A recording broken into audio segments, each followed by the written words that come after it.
Bonjour tout le monde, Marc Proulx en ondes à l'ACOPS. Oui, 44e édition du colloque de l'ACOPS.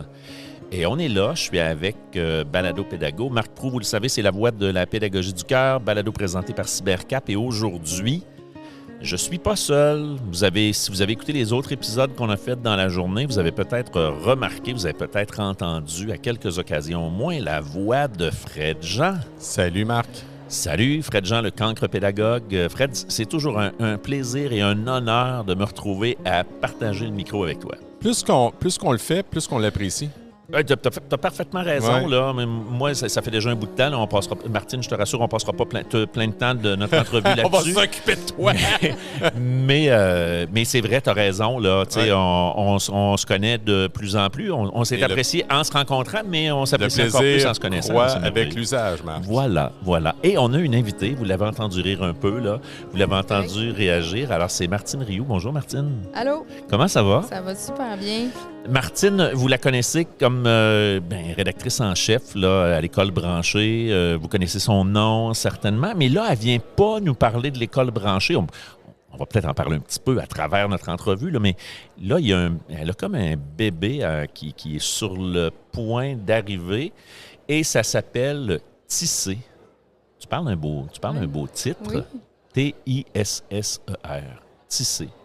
Et il y a un sous-titre Angle neuf sur l'éducation.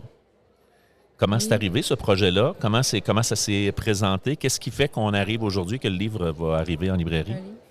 En fait, c'est le fruit de 25 ans. Oui.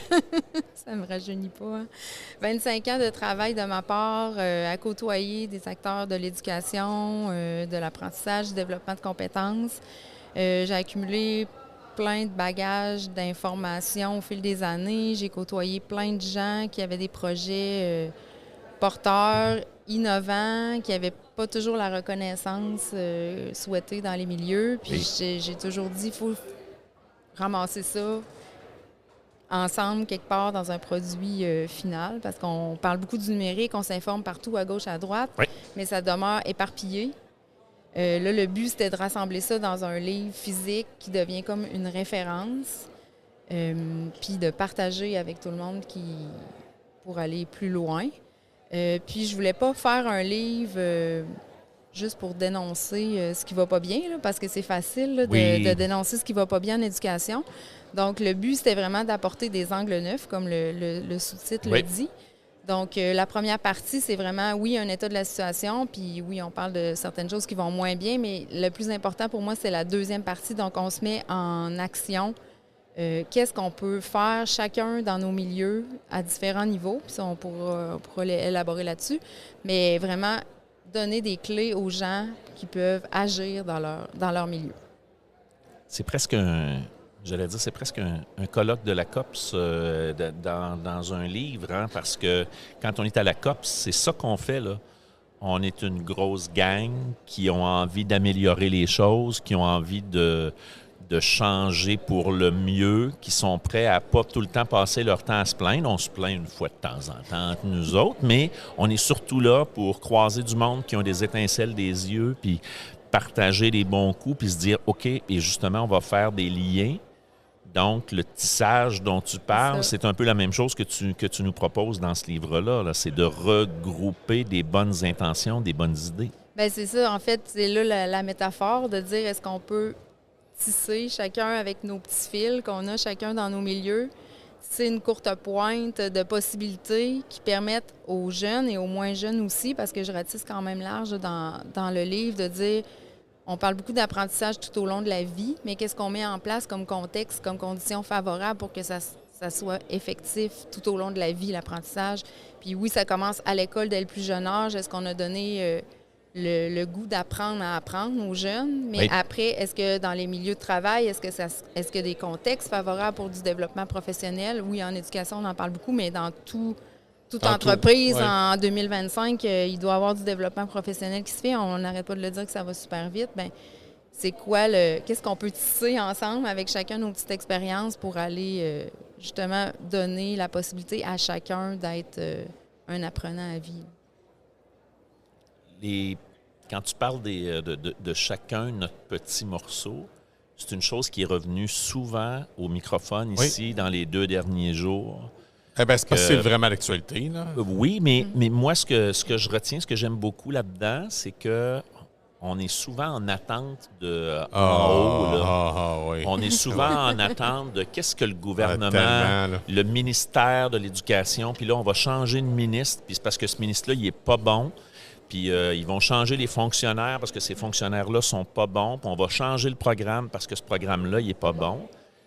Mais c'est peut-être une meilleure stratégie d'y aller chacun morceau par morceau. Moi, dans ma classe, qu'est-ce que je peux faire? Puis avec mon voisin de la classe d'à côté, si on ouvre nos portes puis qu'on échange des bonnes pratiques, qu'est-ce qu'on peut faire? Puis est-ce que ça pourrait se répandre, que ça finirait que l'ensemble du corridor dans mon école, il y a des pratiques nouvelles qui... Il me semble que... Puis on a entendu ce genre de discours-là, je ne l'invente pas, Fred, hein? Il me semble que c'est quelque chose qui s'est manifesté même hier dans la soirée de remise de prix. C'est un discours qu'on entendait également. Là. Tout à fait. Bien, c'est exactement là où je voulais aller, de dire arrêtons d'attendre après les instances supérieures hors d'atteinte souvent. Là. Mais chacun dans notre milieu, qu'on soit prof, conseiller pédagogique, direction, parents, entreprise aussi, on peut poser des gestes qui sont à notre portée, à notre niveau. Oui. Puis dans chaque chapitre, dans chaque angle neuf, il y a une liste, là, vraiment. J'ai vraiment fait des listes là, de conseils. De si voici, comme par exemple... Bien, ça, c'est par ton expérience avec l'école branchée ou... Oui, mais j'ai aussi d'autres vies aussi en dehors de l'école branchée.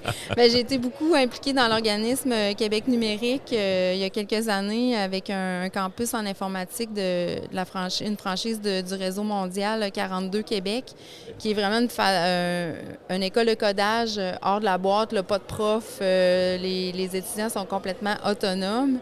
Puis c'est là aussi que j'ai découvert que les parcours atypiques, et il y a des jeunes qui ne réussissaient pas à l'école, mais quand ils arrivaient dans cette école-là, hors de la boîte, ça marchait.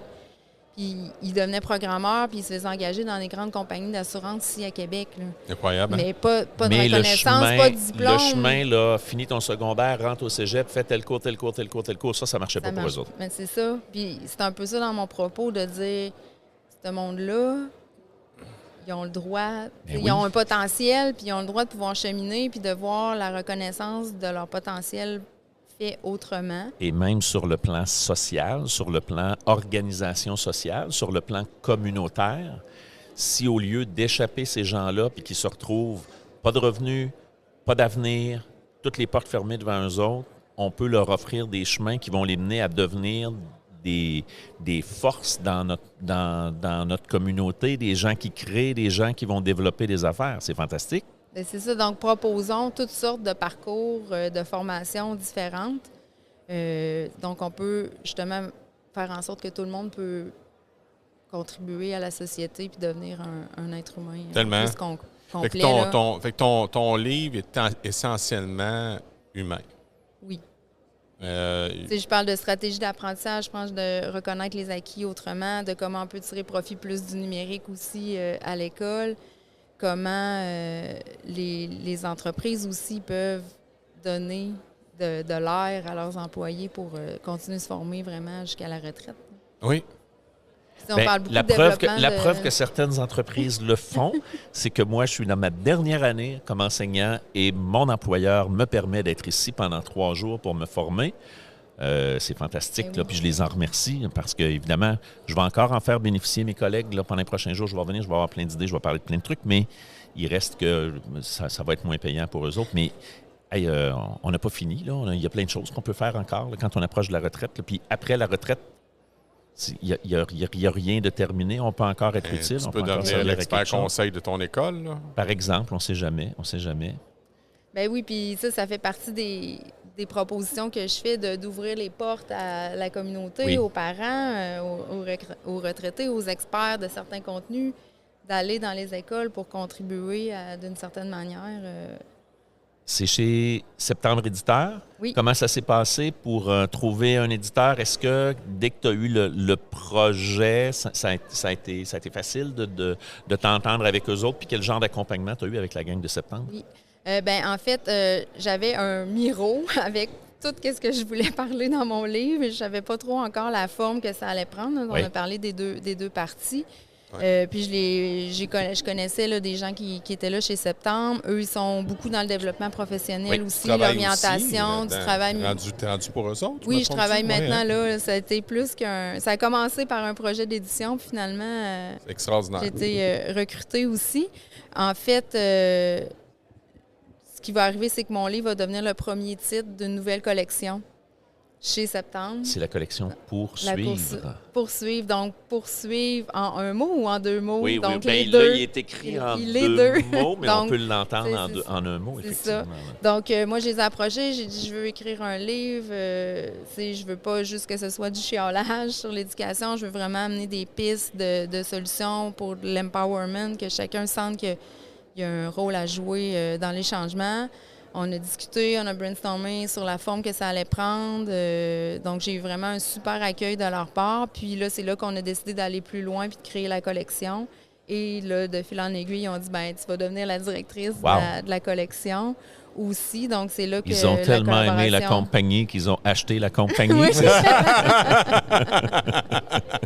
Donc là, mon livre va être le premier sur l'éducation. Oui. Il y en a un deuxième qui va paraître au hiver 2027 sur les pratiques collaboratives en milieu de travail. Donc, comment le monde du travail se transforme aussi. C'est quoi l'état de la situation avec le travail hybride? C'est quoi les pratiques qu'on peut mettre en place dans les milieux? Et puis, il y a des réflexions à faire là-dessus. Là, présentement, c'est bardassé. Le prochain titre. Puis, on a d'autres sujets en brainstorm sur les médias, la culture, le milieu communautaire aussi. Donc, tous des secteurs de la société qui sont forts, mais qui ont besoin de se faire peut-être brasser un peu, puis où il faut redonner confiance aux acteurs sur le terrain qui ont le pouvoir de changer des choses à leur niveau. Donc, c'est vraiment là qu'on veut aller avec la collection. C'est super. Écoute, on a vraiment très, très, très hâte de lire ton livre, Martine. Je suis très content qu'on en ait parlé ensemble aujourd'hui. Là. Je suis très content qu'on soit croisés et que tu nous aies tendu un signet parce que ça fait en sorte, ça a piqué notre curiosité puis on avait envie de prendre un petit peu de minutes là, pour en jaser ensemble. Moi, je suis convaincu qu'il y a là une réflexion, une piste. En tout cas, l'idée de vouloir tisser des liens, là, ça m'apparaît quelque chose qui est bien encourageant, inspirant. J'ai hâte de le lire et puis peut-être qu'on pourra en reparler après. Là. Oui, ça serait le fun sûr. de faire une suite à cette entrevue-là puis là, c'est un teaser là, pour que les gens Exactement. soient intéressés. Il arrive quand en librairie? Il est déjà en pré-vente. Vous pouvez aller sur septembre.com, le site web de l'éditeur, ou chez les libraires, là, tous les libraires du Québec. On peut le précommander déjà. On peut le précommander. Ça va être au début mai qui va être envoyé là, dans les maisons. Super. Mais écoute, bon succès avec cette nouvelle aventure-là, comme auteur, puis après ça, comme directrice de collection. Oui. Puis on va suivre ça parce qu'on a toujours besoin de belles réflexions sur notre monde, sur ce qui se passe. J'espère que ça va être une petite goutte qui va faire un effet d'entraînement. Ça ne pourra pas faire autrement. Merveilleux. Un grand merci d'avoir été là. Merci, Fred. Merci. Merci, Marc. Merci, Martine. Merci.